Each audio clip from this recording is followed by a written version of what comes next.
আসসালামু আলাইকুম ওয়া রাহমাতুল্লাহি ওয়া বারাকাতুহু। প্রিয় দর্শক, সময় আলোর রমজান প্রতিদিন আয়োজনে আজ আমরা কথা বলতে চাই রমজান মাসের পবিত্রতা আমরা কিভাবে রক্ষা করতে পারি। এ বিষয়ে কথা বলবার জন্য আমাদের সঙ্গে যুক্ত আছেন বিশিষ্ট ইসলামী চিন্তাবিদ শেখ জনিরুদ্দিন রহমাতুল্লাহি আলাইহি দারুল কোরআন চৌধুরীপাড়া ঢাকা মাদ্রাসার সম্মানিত সিনিয়র শিক্ষক জনাব মুফতি হুমায়ুন আইয়ুব। রমজানের পবিত্রতা রক্ষাই আমাদের করণীয়। অনেক চমৎকার একটি বিষয়।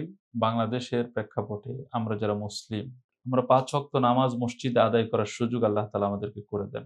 আমরা এমন একটি দেশে বসবাস করি, আমি যেখানেই ঘুমাই আমার ঘরে আজানের আওয়াজ আসে। আমি যেখানেই ঘুমাই আমাকে হাফেজ সাহেব খুঁজবার জন্য অনেক দূরে যেতে হয় না। রমজানের পবিত্রতার মৌলিক দিক হলো একটি বাহ্যিক দৃশ্য তো আমার নিজের মধ্যে পরিবর্তন আনা। আমি আমার সন্তানকে শিখাবো রমজান মাস হচ্ছে বাহিরে কোনো কিছু খাওয়া দাওয়া করা যাবে না। আমি আমার পরিবারকে শিখাবো রমজান মাস আসছে ঝগড়া ঝাঁটি করা যাবে না। আমি আমার সন্তানকে এতটুকু শিখাবো যে এই দেশ মুসলিমদের দেশ, রমজান মাস চলছে, এমন কোনো কাজ করা যাবে না যেই কাজ করলে রোজাদারের কষ্ট হয়। অর্থাৎ রমজানুল মুবারককে শারীরিকভাবেও গ্রহণ করার একটি মানসিকতা থাকতে হবে, আর্থিকভাবে গ্রহণ করার একটি মানসিকতা থাকতে হবে এবং পরিবেশগতভাবেও গ্রহণ করার একটি মানসিকতা থাকতে হবে। আমি চলছি রাস্তা দিয়ে, আমি হেঁটে যাচ্ছি, আমি এমনভাবে হাঁটবো না যে আমার হাঁটার কারণে আরেকজনের কষ্ট হয়। আমি বাসে উঠেছি রমজানুল মুবারকে, সেটা অন্য মাসেও বৈধতা নেই, তারপরেও বিশেষভাবে রমজানুল মুবারকে আমি অন্তত বাস কন্ট্রাক্টরের সঙ্গে খারাপ আচরণ করব না। আমার ঘরে কাজের মানুষ আছে, আমার অফিসে কাজের লোক আছে, আমি তাদের সময় কমিয়ে দেব। আমি তাদেরকে বলবো রমজানের পবিত্রতা রক্ষা করার জন্য আমরা স্মোকিংটা আমরা করব না। আমরা কাজের লোকের সঙ্গে খারাপ ব্যবহার করব না, তাকে দায়িত্ব কমিয়ে দেব। বাস কন্ট্রাক্টরের সঙ্গে আমরা ভালো আচরণ করব। এই যে ছোট ছোট অনেক উপলক্ষ আছে, এগুলো হলো রমজানের পবিত্রতা রক্ষা করা।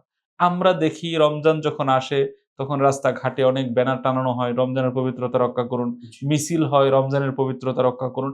এগুলো এক ধরনের দৃশ্যমান কাজ, কিন্তু মৌলিক কাজ হলো প্রত্যেকটা মুমিন, প্রত্যেকটা নারী, প্রত্যেকটা পুরুষ, প্রত্যেকটা বালেক মানুষ এই চিন্তা করা যে রমজান মাসে আমার আচার আচরণ উচ্চারণে আমি কাউকে কষ্ট দিব না।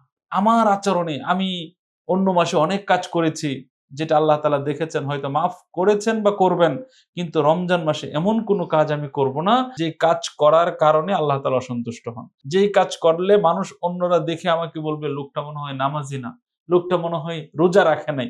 অর্থাৎ আমি এমন ঘরে ঢুকবো না যে ঘরের সামনে সামিয়ানা টানানো আছে, পর্দা দেওয়া আছে, আমি সেই ঘরে গেলাম, আমি কি খেলাম কি খেলাম না, আমার পরিবেশগতভাবে মানুষের কাছে মেসেজ যাবে একটি মানুষ এই ঘরের মধ্যে প্রবেশ করেছে, নিশ্চয়ই সে সেখান থেকে কোনো কিছু গ্রহণ করেছে। সামাজিকভাবেও তো আমাদের দায়বদ্ধতা আছে। সামাজিকভাবে অনেক দায়বদ্ধতা আছে।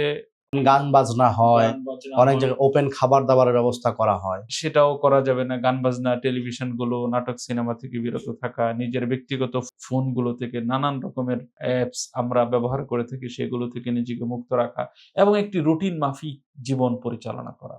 যে রমজানের পবিত্রতা রক্ষা করার স্লোগানের চেয়ে বড় কথা হলো আমি দায়িত্বশীল হয়ে উঠলাম। কুল্লুকুম রাইন ওয়া কুল্লুকুম মাসউলুন আন রাইয়াতি। আমার ব্যাপারে আমি দায়িত্বশীল। আমি রমজান মাসে কাউকে কষ্ট দিব না। আমি রমজান মাসে কোনো গুনাহ করব না। আমি রমজান মাসে ইফটিজিং করব না।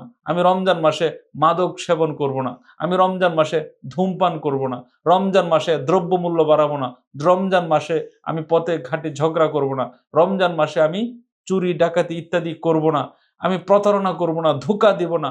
মান গাশশানা ফালাইসা মিন্না। আমি ধোঁকা দেব না, আমি দ্রব্যমূল্যের দাম বাড়িয়ে দেব না, আমি সিন্ডিকেট তৈরি করব না, টিকেট কালোবাজারি করব না। এরকম হাজার রকমের কাজ থেকে বেঁচে থাকার নামই হলো রমজানের পবিত্রতা রক্ষা করা।